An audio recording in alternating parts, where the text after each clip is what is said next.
ఓం గంగణపతే నమ ఐం సరస్వత్యే నమ ఓం నమ శివాయ శివాయ గురవే నమ క్లీం కృష్ణాయ గోవిందాయ గోపీజన వల్లభాయ శ్రీకృష్ణ పరబ్రహ్మణే నమో నమః.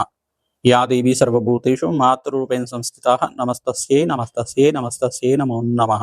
శ్రీమాత్రే నమో నమః. క్రీం క్రీం మహాకాళికాయ నమో నమః. జయ గురు దత్తాత్రేయ నమ. గాయత్రీ పరంబికాయ నమో నమః. మాతృభ్యో పితృభ్యో ఋషిభ్యో గురుభ్యో నమో నమః. శ్రీమాత్రే నమో నమః. యూట్యూబ్ ప్రేక్షకులందరికీ కూడా నమస్కారం అండి. నేను పాలపర్తి గురునాథ శర్మ జ్యోతిష్యం వాస్తు సిద్ధాంతని మీకంతా కూడా గోచారరీత్యా గ్రహాల యొక్క స్థితిగతులు అంతా కూడా ఈ యొక్క మేషాది ద్వాదశ రాశుల వాళ్ళకి శ్రీ విశ్వాసనాథ సంవత్సరంలో వివాహ యోగం సిద్ధించాలి.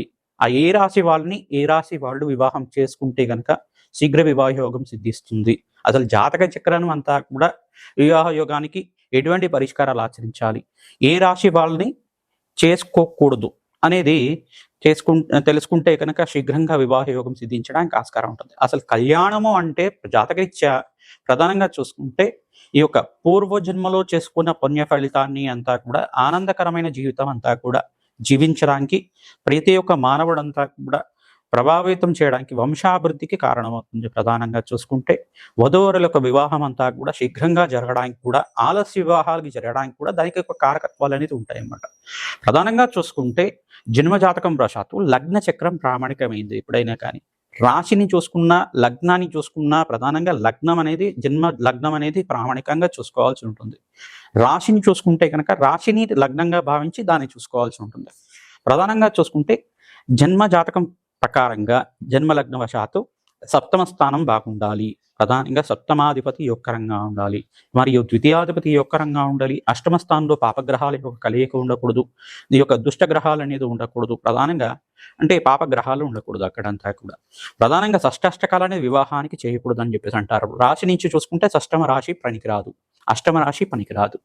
మరియు చూసుకుంటే వివాహం అనేది కూడా వైవాహ జీవితం అనేది చాలా శ్రేష్టమైన జీవితంగా చెప్పడం జరుగుతుంది. గృహస్థాశ్రమ జీవితం అని చెప్పేసి అంటారు. ప్రధానంగా చూసుకుంటే అన్యోన్యమైన దాంపత్యము సుఖమైన జీవితం జీవించడానికి, భోగభాగ్యమైన జీవితం జీవించడానికి ప్రధానంగా ఎవరైతే గనక ప్రతినిత్యం కూడా అమ్మవారి ఆరాధన చేస్తారో జాతకరీత్యా సర్వ వివాహ ప్రతిబద్ధంగా దోష నివారణంతా కూడా జరిగి శీఘ్రంగా అతి శీఘ్రంగా కళ్యాణ యోగం సిద్ధించడానికి ఆస్కారం ఉంటుంది. ప్రతినిత్యం కూడా ఈ యొక్క వివాహానికి ఎటువంటి జాతకాలు చూడాలి, వివాహానికి రాశి నుంచి ఎటువంటి జాతకాలు చేసుకోకూడదు అంటే ప్రధానంగా చూసుకుంటే జాతకం అనేది ప్రధానికంగా చెప్పడం జరుగుతుంది. అసలు వివాహ పొంతనలే చూసుకుంటున్నాం. ఈ పొంతనలో చూసుకుంటే ఈ యొక్క 36 పాయింట్లకి 18 వస్తే సరిపోతుందా, 24 వస్తే సరిపోతుందా అనేది ప్రామాణికంగా చూసుకుంటారు. ప్రధానంగా ఇదొకటే ప్రామాణికంగా, ఇదొక బేసిక్ మాత్రమే. మీరు పంచాంగంలో చూసుకునేది కానీ మీరు ప్రామాణికంగా గణాలు అంటే ప్రధానంగా చూసుకునేది గణాలు అని చెప్పేసి అనుకుంటారు.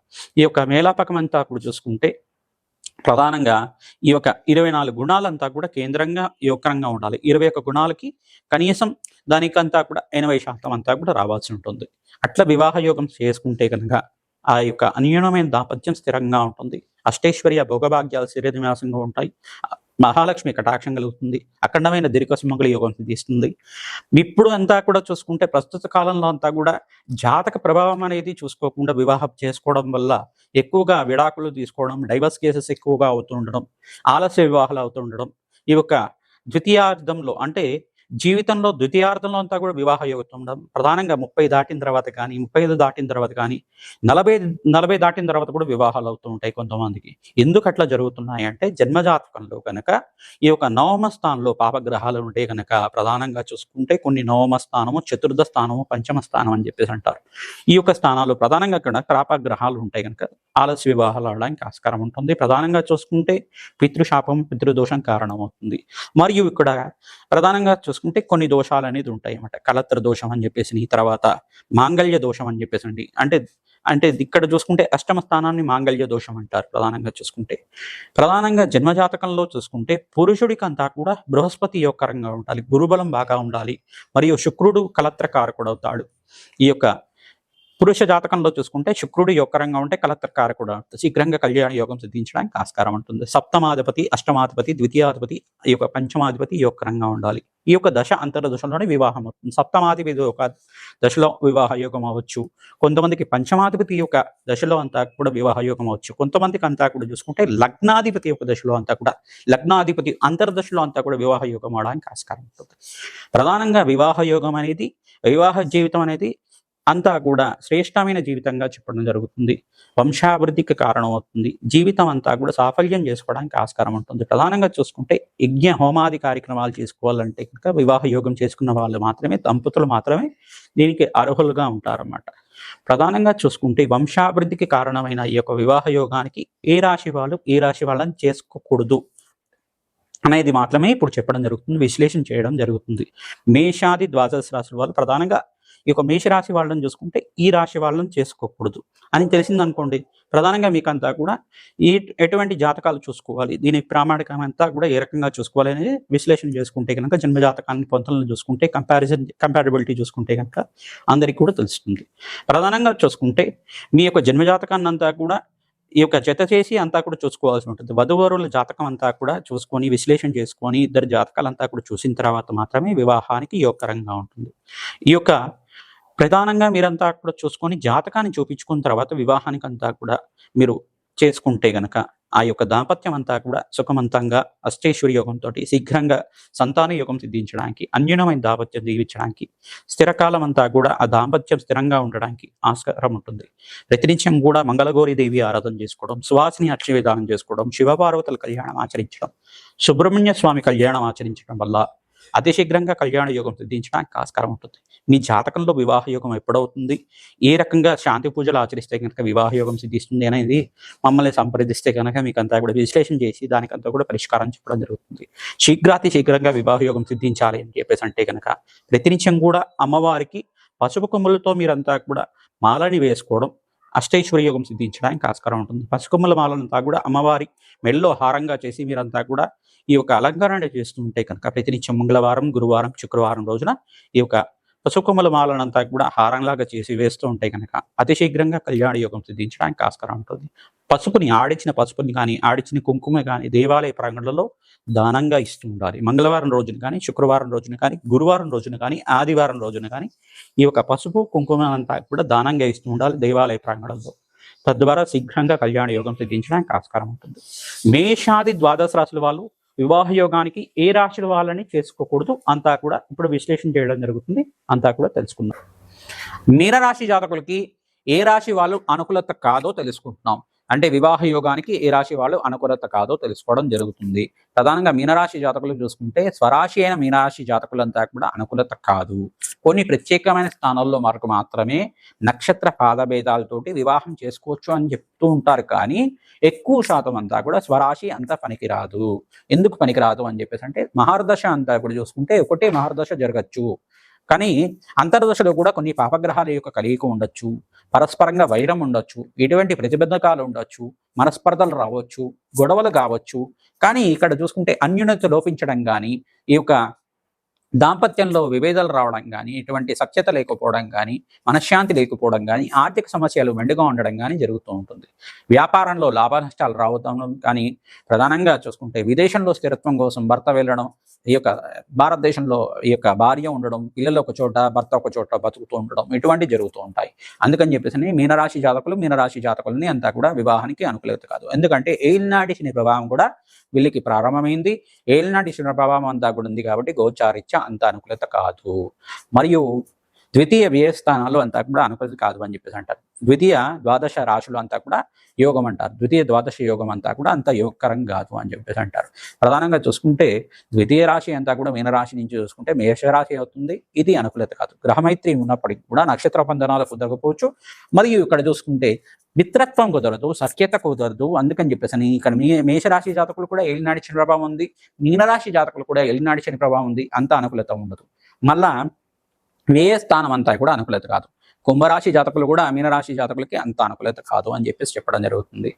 ఎందుకని చెప్పేది అంటే ప్రతినిత్యం కూడా ఈ యొక్క అనుకూలత లేకపోవడం కానీ, ఎందుకంటే మీ జాతకరీత్యా ప్రభావం అంతా కూడా మీ యొక్క సంతానం మీద పడుతూ ఉండడం, మీ యొక్క వైవాహ జీవితం మీద పడడం వల్ల అన్యోన్యత సఖ్యత లోపం అనేది జరుగుతూ ఉంటుంది. అందుకని చెప్పేసి ఇంత విశ్లేషణ చేస్తున్నాం.